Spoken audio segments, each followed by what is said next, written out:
बेहतरीन, अच्छा रियाज करते हैं, अच्छे खानदान से ताल्लुक है, मेरा खास पटना से ताल्लुक है इनका। जी जी, गवालियर से। बहुत शुक्रिया, बहुत बहुत शुक्रिया आपके कॉल का, बहुत शुक्रिया जी। We have another caller. अस्सलाम वालेकुम। अस्सलाम वालेकुम। वालेकुम अस्सलाम जी, कौन बात कर रहे हैं? जी मैं जमील बात कर रहा हूँ इस्लामाबाद से। जी जमील साहब, क्या कहेंगे? मुझे ये जो साहब बैठे हैं इनको इनफैक्ट लाइक इनका एंजॉय किया मैंने कॉन्सर्ट एक अमेरिका में, शिकागो में। अच्छा अच्छा, वेरी नाइस।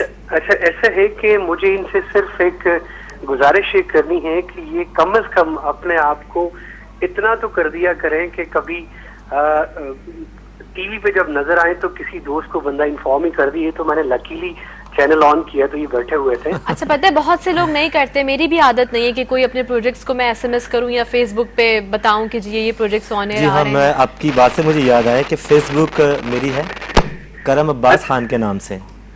तो अगर अच्छा ये करम, मैं चूंकि मेरी आपकी कोई इतनी एक्वेंटेंस नहीं है, मैंने आपका बस एक कॉन्सर्ट देखा था उधर शिकागो में। मुझे ये जो आपकी होस्ट है इनसे मुझे ये कहना है कि मैं इनके टेस्ट को सलाम करता हूँ कि इन्होंने इस एज में जो है मतलब अपनी जो इनकी एज है उसमें ये क्लासिकल बैठ के इंट्रोड्यूस करवा रही हैं और सुन रही हैं। और मुझे जो है मुझे सिर्फ आपसे ये गुजारिश करनी है, मैं होस्ट से ये कह रहा हूँ कि इनसे कहिए मुझे अगर ये दरबारी राग में कोई भी मतलब छोटा सा कोई मुखड़ा सुना दे, कोई पीस सुना दे, और अल्लाह पाक इनको बहुत जिंदगी दे। वाकई सुरीला सिंगर है, इसको शायद मेरे साथ तो इसकी कभी मुलाकात नहीं हुई है, लेकिन मैं इतना जरूर जानता हूँ कि ये पाकिस्तान का एक एसेट है जिसको पाकिस्तान के लोग बिल्कुल मिस कर रहे हैं और वेस्ट कर रहे हैं। बहुत शुक्रिया सर, ये इतना बड़ा सिंगर है ये। नहीं, दैट्स रियली वेरी नाइस कि आप इतना अप्रिशिएट भी कर रहे हैं, and it's really my pleasure to have in my show. और आपकी फरमाइश भी पूरी करवाते हैं और डिस्कस भी करते हैं, इस बात को कंटिन्यू करेंगे वहीं से, और ये फरमाइशें भी पूरी करेंगे कि जैसे कि हमारे ये जो वैल्यूएबल कॉलर है इन्होंने ये बात कही कि वाकई में हमारी जो एक आई मीन देखें ये जो फील्ड है ना फन की, ये सेट होता है। आई मीन हम लोग होते हैं, और सबसे बड़ी बात है कि जो फनकार होते हैं वो बहुत सेंसिटिव भी होते हैं। अब आप देखें हमारे लिविंग लेजेंड अगर हम बात करें मेहदी साहब की, मतलब उनकी क्रिटिकल कंडीशन गवर्नमेंट की तरफ से there was like no support. हमने खुद उनकी सिचुएशन देखी कितनी क्रिटिकल रही जो उनकी कंडीशन थी, और अगर यही चीज़ हमारे पड़ोसी मुल्क में होती तो वहाँ फ़न की बहुत कदर है, जहाँ वहाँ बहुत बुराइयाँ हैं वहाँ ये अच्छाई भी है। जहाँ हमारे अगर यहाँ से लोग जाते हैं आर्टिस्ट तो उनको रिस्पेक्ट किया जाता है, उनको ब्रिटिश दिया जाता है। तकरीबन 1-2 इदारे हैं जिनमें तहजीब फाउंडेशन है, वो आर्टिस्टों को, जिसमें शरीफ अवान साहब हैं, उनकी बेगम हैं मलाहत आपा, ये बहुत अच्छे कॉन्सर्ट्स वगैरह करते हैं जिसमें क्लासिकल म्यूज़िक और गज़ल इन चीज़ों को लेके वो चलते हैं। तो यहाँ जिस तरह हिंदुस्तान बहुत बड़ा मुल्क है, बहुत सारी जगहों पे बहुत सारे शोज़ होते हैं वहाँ जो यहाँ नहीं होते, यहाँ बहुत कम कॉन्फ्रेंस वगैरह होती। इसी वजह से आर्टिस्ट जो हैं कुछ तो बड़े नाउमीद होकर फिर उन्होंने अपनी फील्ड चेंज की, जिनमें मैं एक बैंड बनाया गरज। उसमें जो है आजकल उनको फैसल इजाज जो है मैनेज करते हैं, उनको मैंने कि भाई आप देखें फेसबुक वगैरह, फिर यूट्यूब पे मेरे जो पुराने वीडियोज़ हैं गरज के वो हैं। फिर सिलसिला ये कि अपना प्रमोशन वहाँ तो पूरा का पूरा जो हिंदुस्तान में पैकेज होता है, एक आपका मैनेजर होता है जो हमें अब पता चले कि ये चीज़ें ज़रूरी होती हैं, फिर आपको बकायदा हर चीज़ पे। कॉल लेके बात करते हैं। अस्सलाम वालेकुम। टीवी का वॉल्यूम प्लीज स्लो कर दीजिए। हेलो जी, अस्सलाम वालेकुम। टीवी का वॉल्यूम प्लीज स्लो कर दीजिए जी। कौन? जी हेलो, हम आपको सुन पा रहे हैं, कहिए कौन बात कर रहे हैं, कहाँ से, क्या कहेंगे? हेलो, टीवी का वॉल्यूम आप स्लो करेंगे तो आपको। वालेकुम अस्सलाम। हाँ जी, कैसी है आप? जी अल्लाह का शुक्र, आपकी दुआएं। टीवी का वॉल्यूम स्लो कर दीजिए और कहिए आप क्या कहना चाहेंगे। Hello, I think line drop होगी थोड़ा सा। आप सबसे रिक्वेस्ट है कि जब भी आप कॉल करें लाइव शोज में टीवी का वॉल्यूम पहले स्लो कीजिए, उसके बाद आप कनेक्ट कीजिए कॉल।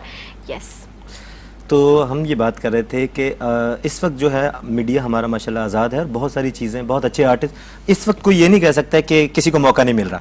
हाँ। देखिए मौका सबको मिल रहा है। अब ये है कि आप में अगर अल्लाह ने कुछ आप पे मेहरबानी है तो आप सामने आ जाते हैं। तो इस वजह से मैं ये समझ रहा हूँ कि पाकिस्तान चैनल्स ने बहुत प्रमोशन हमारे लिए कर रहे हैं। मेरे छोटे भाई हैं एक अली वसीम अब्बास, बहुत अच्छा गाते हैं। उनको हमारी फैमिली को काफ़ी ब्रेक पर एक इमरान अब्बास हैं, इमरान अब्बास बहुत अच्छा गाते हैं। रोशन अब्बास खान है, रहमत अब्बास खान साहब हैं, हमारा तो पूरा ख़ानदान जो है म्यूज़िक की खिदमत में लगे हुए हैं। तो हमें तो मीडिया ने बहुत प्यार किया है। अब ये है कि मुझे काफ़ी अरसे से काफ़ी लोग कह रहे हैं कि यार देखें राहत फ़तेह अली को कैसा वहाँ प्रमोशन मिला, शफ़क़त अमानी अली साहब को, और आप क्यों नहीं जाते वहाँ। तो मैंने कहा भाई सब चीज़ जिस तरह उनके चैनल से हमारे भी हैं, हमें क्या ज़रूरत है वहाँ जाने की। पर लोग यही कि उनकी चीज़ों को बहुत ज़्यादा अप्रिशिएट करना। पर यहाँ मैं समझता हूँ कि अल्लाह का शुक्र है अपने पाकिस्तान में भी किसी चीज़ की कमी नहीं, यहाँ लोग प्यार करते हैं। लेकिन एक ह्यूमन साइकी है शायद हमारी कि हम लोग शाहरुख खान आपके साथ बैठ जाएं तो फिर ही आप सिंगर हैं। दूसरे के जो होता है ना, वो कहते हैं कि अपनी बीवी से ज्यादा दूसरी की बीवी अच्छी लगती है, लेकिन वही वाली बात है। आई मीन मैं बिल्कुल सही, यहाँ बैठ के ना मुझे ये आदत है कि मैं खुल के बात करती हूँ। तो आप वहाँ जाएंगे, हमारे बहुत सारे ऐसे कॉमेडियंस हैं, बहुत सारे ऐसे आर्टिस्ट हैं जो वहाँ गए, शकील सिद्दीकी साहब को ले लें, यहाँ बैठ के बोल के गए कि जब मैं वहाँ गया उसके बाद जब मैं वापस आया तो मुझे लोगों ने हाथों हाथ लिया। अच्छा, पहले भी उनका बताऊं क्या सिलसिला है? अच्छा, हमारे साथ कॉलर है। ओके, अस्सलाम वालेकुम। हेलो हेलो, टीवी का वॉल्यूम स्लो कर दीजिए। हेलो, ओके जी। चलिए, शायद उनको हमारी बातें अच्छी लग रही हैं। हाँ, तो क्या बात कर रहे थे? हम बात ये कर रहे थे कि ये इंडिया का स्टेम ज़रूरी क्यों है, और सबसे बड़ी बात ये कि हमारी जो मीडिया है, या आप इसकी तरफ आ जाएं जो सिंगिंग इंडस्ट्री है, इसको एक्चुअली हम बोल तो लेते हैं सिंगिंग इंडस्ट्री, लेकिन हमारी गवर्नमेंट ने इसको इंडस्ट्री का नाम नहीं दिया, एक वो वैल्यू नहीं दी। जब तक कि गवर्नमेंट की सपोर्ट नहीं होगी मीडिया के साथ, अगर हम बात करें हमारी फिल्म इंडस्ट्री की हम बात करें, देखिए एक बहुत बड़ी जगह थी ये जो कि डिस्ट्रॉय हो गई। अच्छा देखिए, मेहदी हसन खान साहब जो हैं या गुलाम अली साहब हैं, फरीदा खानम है, इन लोगों ने वहां से नाम नहीं किया, इन लोगों का यही नाम हुआ। अब हम क्यों उनके मोहताज हो गए? उन्हीं के ड्रामे देख रहे होते हैं सारा दिन के, जी कौन सा ड्रामा चल रहा है, अपने ड्रामों को नहीं देख रहे। मजे की बात यह है कि वहाँ पे जो इंस्टीट्यूट्स हैं उनके, जहाँ पे ड्रामा ट्रेनिंग दी जाती है, वहाँ हमारे ड्रामे की क्लिपिंग्स दिखाई जाती हैं। मतलब हमारी ड्रामे की क्लिपिंग्स दिखा के वो पढ़ाते हैं अपने स्टूडेंट्स को कि देखो ये ड्रामा है, ये है एक्टिंग, यहाँ से सीखो।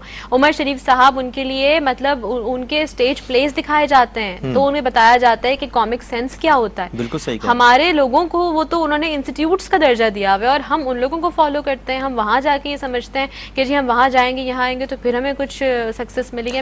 पर ये है कि यहाँ के लोगों को मैं समझता हूँ कि अपने आर्टिस्टों से प्यार करना चाहिए।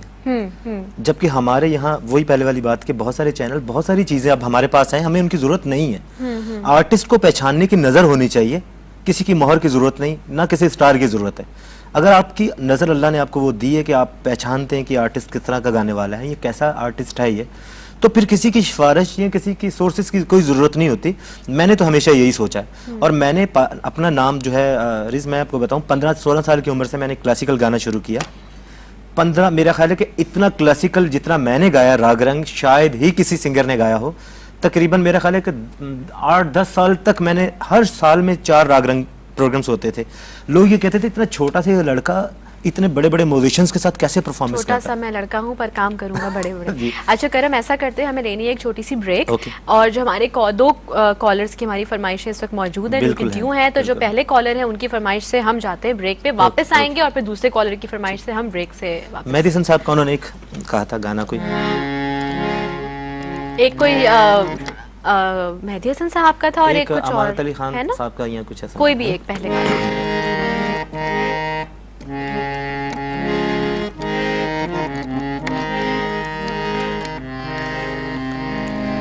गुलों में रंग भरे बादलों बहार चले, गुलों में रंग भरे बादलों बहार चले, चले भी आके चले भी आके गुलशन का कारोबार चले, गुलों में कफस उदास है यारों सबा से कुछ तो कहो, कफस उदास है यारों सबा से कुछ तो कहो, कहीं तो बहरे खुदा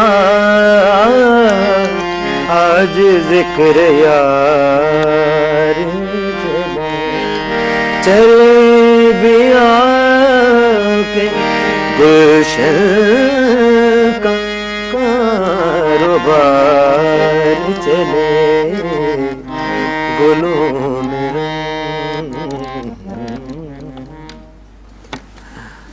जी, हैव अ ब्रेक।